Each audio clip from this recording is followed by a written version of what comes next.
All right, Krystal, what's on your radar? Well, boys and girls, let me cut right to the chase here. Liberals' favorite billionaire hero, Bill Gates, is lying to you in a way that is profoundly harmful for lives in the global south and for your health right here in the U.S. Let me explain.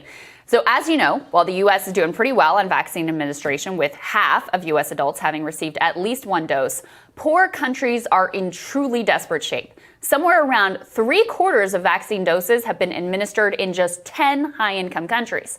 Over 100 countries have yet to administer their very first dose.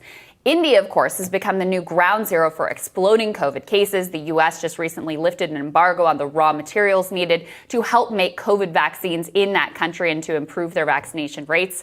But in general, it's a mess. And it's a mess for basically one simple reason: greed. Pharma wants to keep their profits high, and they have aggressively lobbied their home countries in the U.S. and in the EU to make sure that they can achieve that goal, protecting their patent monopolies so that generic versions of their life-saving vaccines cannot be manufactured, which would both increase supply and lower the cost. They have had an extraordinarily powerful ally in that fight to protect their bottom line: human lives be damned, our own supposed savior of global public health, Bill Gates. Now, Gates has been pushing a solution to poor nation vaccine distribution that conveniently protects pharma profits. That is the COVAX program through the World Health Organization, where rich countries donate to secure doses for middle-income and low-income nations. Sounds good maybe in theory, but in practice, it's been a joke. They set a goal of 2 billion doses, which would still, by the way, be insufficient to meet the need, but they have instead provided a pathetic 38 million doses. Has this dramatic underperformance led Bill Gates to rethink his approach? Because let's not kid ourselves, by dint of his money and his connection, he has essentially appointed himself the unofficial world czar of public health. The answer of whether he's rethought it is, of course, not a chance. In an interview on Sky News, Bill Gates was asked whether it would be helpful to lift vaccine patent protections in order to increase access. Here is his answer. There's been some speculation that the changing intellectual property rules and allowing these vaccines, as you say, the recipe for these vaccines to be shared would be helpful. Do you think that would be helpful? No. Why not? Well, there's only so many vaccine factories in the world, and people are very serious about the safety of vaccines. And so moving something that had never been done, moving a vaccine from, say, a J&J factory into a factory in India, that it's novel. It's only because of our grants and our expertise that can happen at all. The thing that's holding things back in this case is not intellectual property. There's not like some idle vaccine factory with regulatory approval that makes magically safe vaccines.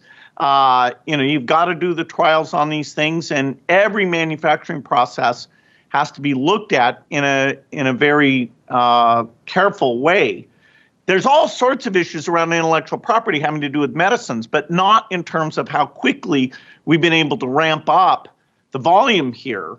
I remember how shocked people were when we said we were going to do second sources in these developing country factories. That was a novel thing. And we got all the rights from the vaccine companies. They didn't hold it back. They were participating. I do a regular phone call with the pharmaceutical CEOs to make sure that work is going at full speed.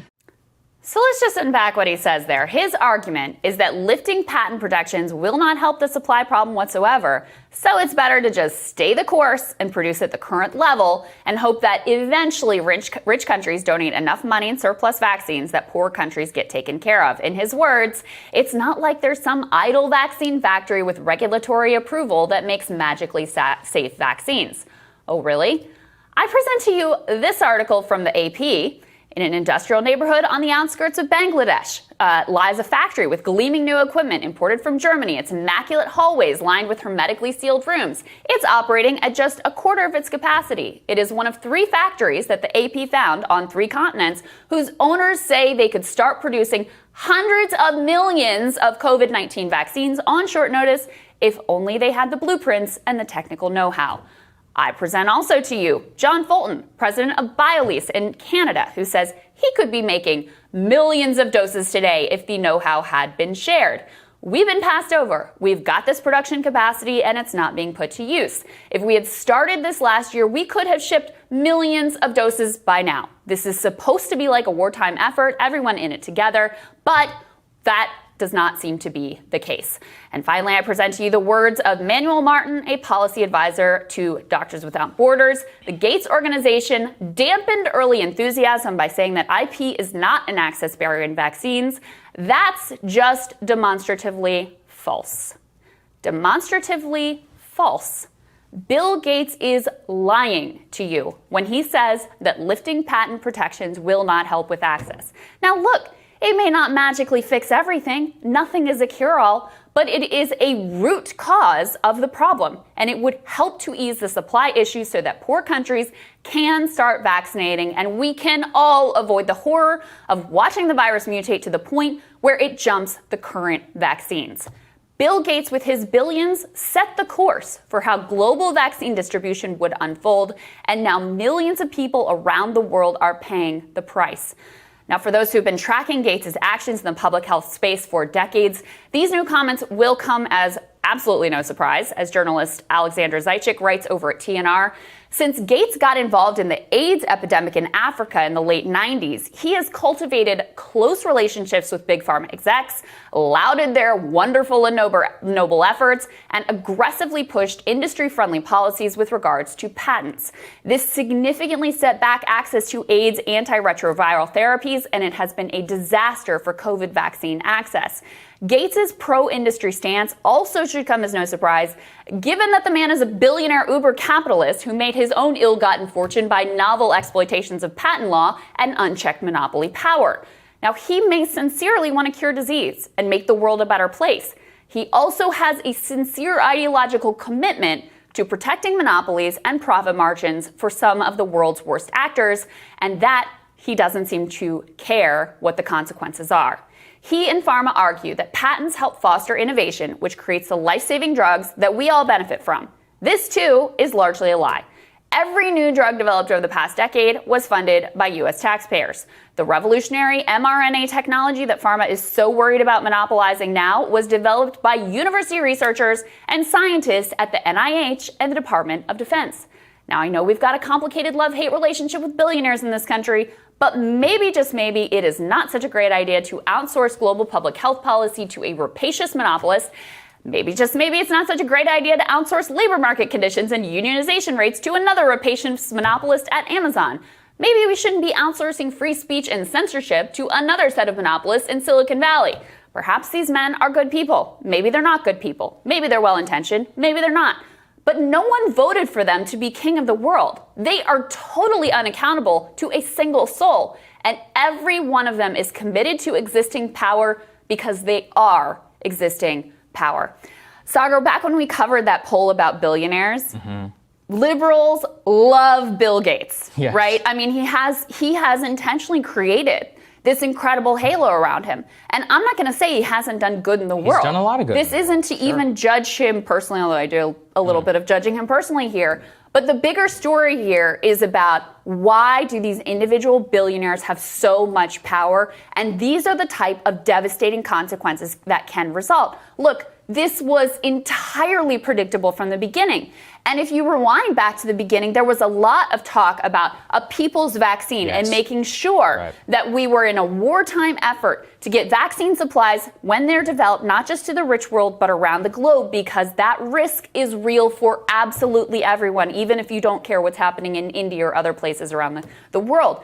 Bill Gates really set the course here, saying, no, we're going to go with this COVAX program through the World Health Organization. It protects pharma profits. Rich countries are going to donate. That thing has been a total joke and a total disaster, dramatically underperforming their targets, which were already inadequate. Clearly, if we would lift the patent protections, no, it wouldn't be a cure-all. But when he says it wouldn't do anything, that it has nothing to do with supply, I mean, that is just such a provably false absurdity. No, it's true. And it's because the Gates people, the Gates Foundation and more, are deeply tied in with the pharma industry. And what really puzzles me about this is if he's true to his word, then lifting patent protection on mRNA would be probably one of the greatest gifts to curing malaria that's happened. I was just talking about this the other day. There's a new mRNA malaria vaccine. people may not know this, vaccinating against malaria is very difficult. It's actually not particularly effective. One of the largest killers, along with HIV, in the third world. That's what he dedicated his life to. And yet, he got here. And like you said, look, Bill Gates personally has literally saved millions of people. So, I don't want to say that that's not the case. But it is a broader question. There's a new controversy, I don't know if you guys know about this, where Gates is funding research in order to literally dull the sun, in order to try and affect greenhouse gas emissions. Now, maybe it's a good idea. It's called controversial technology called solar geoengineering. This is all in Popular Mechanics. You can go look it up. I'm not a conspiracy theorist. It's not some weird Gates conspiracy. Here's the problem. Who decides? That sounds like something we should maybe all have a consensus around, the World Health Organization or the WTO or something, the UN, and everybody signs on instead of somebody creating this technology, trying to deploy it if they want to. I mean, do we even have, if somebody wanted to, you can launch whatever the hell you want up into space. Seriously. I mean, there's not really a lot of governing bodies around this stuff, and pretty much any government, in the third world or whatever, let you do anything you want for $60 million. So is that something you want to allow? And this is about power, which is that it's do you want the ability of a single person in order to literally dull the sun? I'm exaggerating, but I'm also not, because it's actually possible. It sounds like the plot of a bad Austin Powers movie, except where it's the true, villain is going to single-handedly dim the sun for the entire planet. And yet, that is what is happening. And again, look, I want to be clear here. There's a lot of stupid, crazy Bill Gates conspiracy theories out there. There's nothing about 5G. We have nothing to do with that, right? And he's not implanting chips in you with the vaccine, or I don't even know what the conspiracies are. This is the factual information reported out and his own comments about what he thinks about patent protection. So on the one hand, I'm sure he has saved a lot of lives. Yes. On the other hand, right now, his actions are risking millions of lives, because the fact that they had this patent protection in place from the very beginning means all of those factories and more around the globe that could have spun up to produce hundreds of millions, if not more, doses of vaccine are totally unable to operate. And he, maybe more than anyone else, is the architect of the direction of the vaccine distribution. And look, we also got to say, the Trump administration policy was the same as now the Biden administration policy. They are blocking an effort at the World Trade Organization to temporarily lift these patent protections. And I just have to always say that what they will argue is, we need the patent protection so we can do research and development. That's why we have it. They didn't develop this technology. mRNA was developed by U.S. government public taxpayer funds. Every single new pharmaceutical in the last 10 years was developed by public funding. So don't believe their propaganda and their lies. They, by and large, are not the ones doing the life-saving research here.